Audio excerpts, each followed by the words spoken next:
கண்டிப்பாக ரீதி. குடியரசு தின விழாவுக்காக முதற்கட்ட அணிவகுப்பு ஒத்திகையானது கடந்த 2 தினங்களுக்கு முன்பு நடைபெற்றது. அதாவது 19ஆம் தேதி அன்று நடைபெற்றது. இது 2வது ஒத்திகை நிகழ்ச்சியானது தற்பொழுது பிரம்மாண்டமாக நடைபெற்று வருகிறது. அதாவது 77வது குடியரசு தின விழா வரும் 26ஆம் தேதி கோலாகலமாக கொண்டாடப்பட உள்ளது. தமிழகத்தை பொறுத்தவரை சென்னை மெரினா கடற்கரை காமராஜர் சாலையில் உள்ள உழைப்பாளர் சிலை எதிரே கொண்டாடப்பட உள்ளது.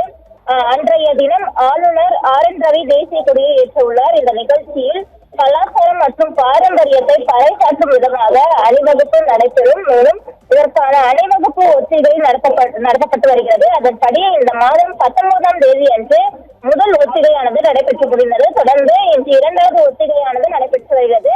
அதனை போலவே தொடர்ந்து வரும் 23ஆம் தேதி 3வது ஒத்திகை என 3 தினங்களில் மெரினா கடற்கரை சாலையில் ஒத்திகை ஏற்பாடு செய்யப்பட்டுள்ளது. அதாவது திட்டமிட்டபடி இன்று 2வது நாள் ஒத்திகை நிகழ்ச்சி தற்பொழுது மெரினா கடற்கரை சாலையில் நடைபெற்று வருகிறது.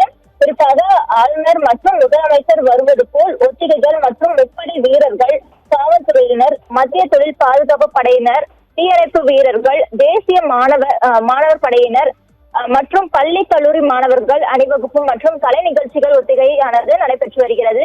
அதே போல ஆண்டுதோறும் காமராஜர் சாலையில் உள்ள காந்தி சிலை எதிரே குடியரசு தின விழா நடைபெறும். ஆனால் தற்பொழுது அந்த பகுதிகளில் மெட்ரோ ரயில் பணியானது நடைபெற்று வருவதால் மாற்று இடமாக உழைப்பாளர் சிலை எதிரே